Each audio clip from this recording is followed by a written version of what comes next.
La periferia. Comunicación de la comunidad organizada.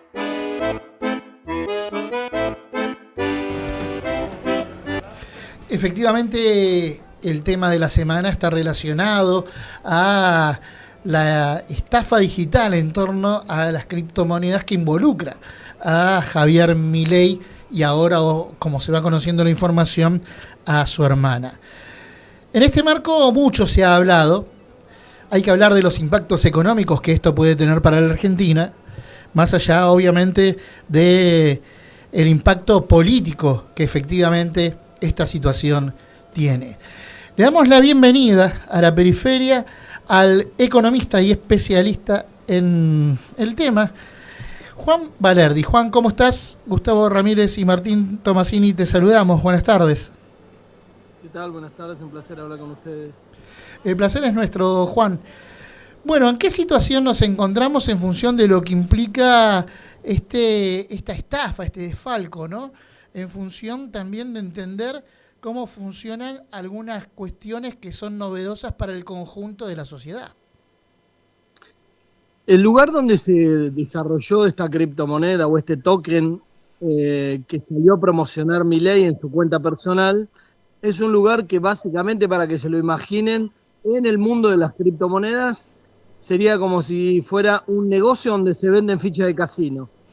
No es un lugar donde se canalizan criptomonedas relacionadas con actividades productivas, de inversión, de fomento de pymes o otras cosas que dijo el presidente Milei en su tweet para promocionar esta criptomoneda.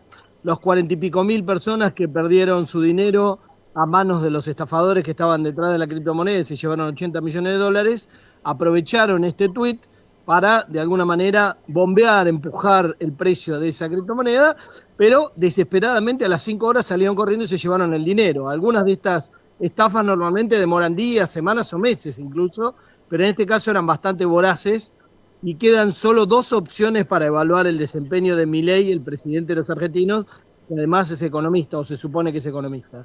O es un ignorante y en este caso cometió una gravísima estupidez, o es alguien que es corrupto y además es barato. No hay muchas más opciones. Porque incluso en su tweet, el segundo tweet que saca, dice que en realidad no sabía mucho de eso que promocionó y ahora se está demostrando que sí sabía mucho porque había tenido reuniones, porque el otro que se llevó el dinero dice que cumpla con lo pactado, etcétera. Con lo cual no hace más que embarrarla, y en la conferencia que vimos o en la charla que tuvo con el periodista Viale, vimos también cómo están tratando de tapar cualquier cosa que los haga quedar a merced de los juicios internacionales, sobre todo, ¿no? Qué generoso fuiste, le dijiste periodista, pero bueno.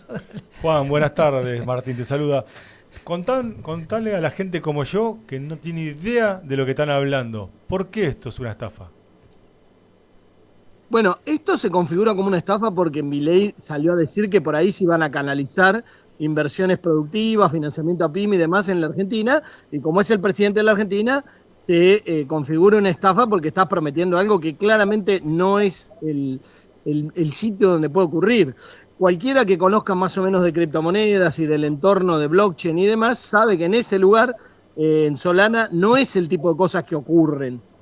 Y la estafa se configura porque estás prometiendo una cosa que no es. Ahora, si vos decís, chicos, vengan a jugarse una fichita a este casino que vamos a salir en Solana, que se llama Libra, ahí no hay una estafa. Y muchos de los que se mueven en ese entorno saben que lo que están haciendo es más parecido a un casino o a jugar a la quiniela que a una inversión que tiene que ver con financiamiento y demás. Entonces, la estafa tiene que ver con la forma de promocionarlo de Milei y con la investidura que él tiene, no con la libra o el token ese en sí mismo, que normalmente va a ser algo que es más parecido, como te decía, a una apuesta en una ruleta, ¿no? Bien, entonces, la mayoría de la gente que entró ahí fue estafada por la promoción, no porque en realidad se sabe que ese tipo de jugadas es como en un casino, o sea, es la promoción sí, que pero hace. además, muchos de los que entraron ahí, por no decir la mayoría, ya vienen jugando en ese casino, porque tenés que tener una billetera relacionada con Solana,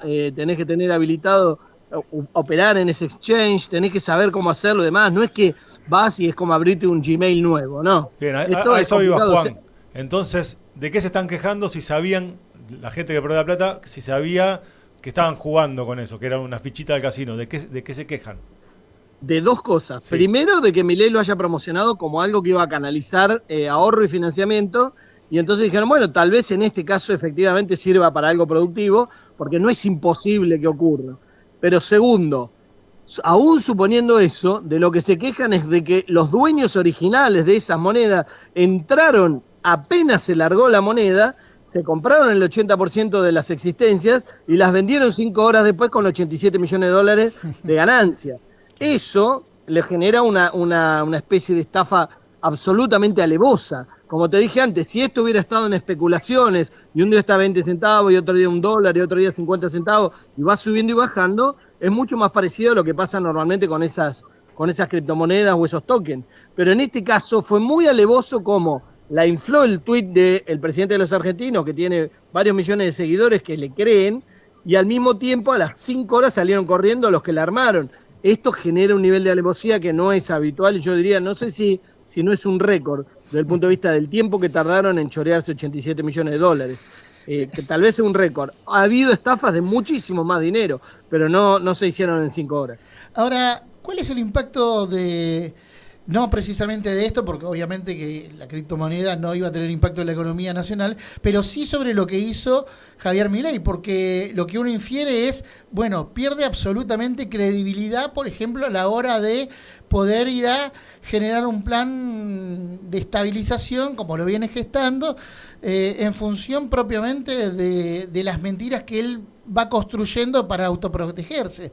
Digo, ¿qué esto va a tener un impacto en las relaciones económicas de la Argentina o no? Es muy difícil saber cuál va a ser el impacto. Lo que está claro, como te dije, es que no hay una opción buena para pensar respecto de la participación de Milei en esto. Para mí las dos grandes son ignorancia y estupidez o corrupción barata. Y yo si tengo que apostar, apuesto a la ignorancia y estupidez. No creo que Milei sea tan necio como para corromperse por 30, 40 millones de dólares en algo que va a estallar en 5 horas y va a salir por todos lados. Digo, no me lo imagino. Sí me imagino que sea ignorante, estúpido y se haya creído el verso de pibes que le venden esto. Ahora, si esos pibes que son estafadores de nivel microscópico comparado con lo que es una multinacional, le pueden vender eso, imagínate lo que puede hacer una multinacional que viene a hacer un proyecto de minería o energía que en realidad es saqueo. Uh-huh. Y ni hablar de los que en realidad vienen a hacer cosas que no son proyectos de inversión, lo disfrazan de proyecto de inversión y le pueden sacar a este presidente cualquier cosa, porque si estos pibitos improvisados le sacaron 80 palos y le reventaron la imagen, imagínate una multinacional, ¿no? Por último, Juan, teniendo en cuenta esto que estamos viendo y que también hay una nueva reconfiguración del mapa político a través de lo que implica la intrusión tecnológica o el capital tecnológico, ¿crees, como vienen señalando distintos pensadores a nivel nacional e internacional, que también asistimos en términos más generales, ya saliendo de este tema, a la nueva conformación de una oligarquía tecnológica que además tiene ambiciones de ocupar espacios de poder públicos? Recomiendo mucho el libro Los ingenieros del caos, de un autor italiano que no me acuerdo el nombre, pero que estoy leyendo, y que habla de cómo aprovechan todo el sistema tecnológico, sobre todo de redes sociales y de lugares donde se mueven muchos de los que compraron esta criptomoneda o de los seguidores de Milei, y cómo se va de alguna manera manipulando a la población para, sobre todo, generar situaciones extremas de odio, de violencia y demás, para que terminen votando a personas como Milei, como Trump, como Bolsonaro o como Orbán. Entonces, eso te entrelaza las cuestiones sociales y económicas con las cuestiones de las redes y de los dueños de los grandes medios de esas redes, como son Twitter, Facebook, WhatsApp y compañía. Entonces, esa gente tiene un poder inmenso y cuando lo juntás con los algoritmos, como hicieron los de Analytica, Cambridge Analytica, pueden llegar a dar vuelta a elecciones o pueden llegar a saquear un país, como en el caso de la Argentina, en manos de Milei. Juan, ha sido un gusto para nosotros poder dialogar con vos. Hemos venido siguiendo contigo a través de nuestro YouTube de AGN Prensa también esta situación y vamos a seguir profundizando obviamente a medida que vayan pasando y viendo cuáles son las derivaciones de los acontecimientos sobre este hecho. Te mandamos un abrazo grande y muchísimas gracias. Un abrazo grande, quedo a Abrazo. disposición. Así escuchábamos al economista, especialista en criptomonedas y también docente universitario, Juan Valerdi, aquí en La Periferia.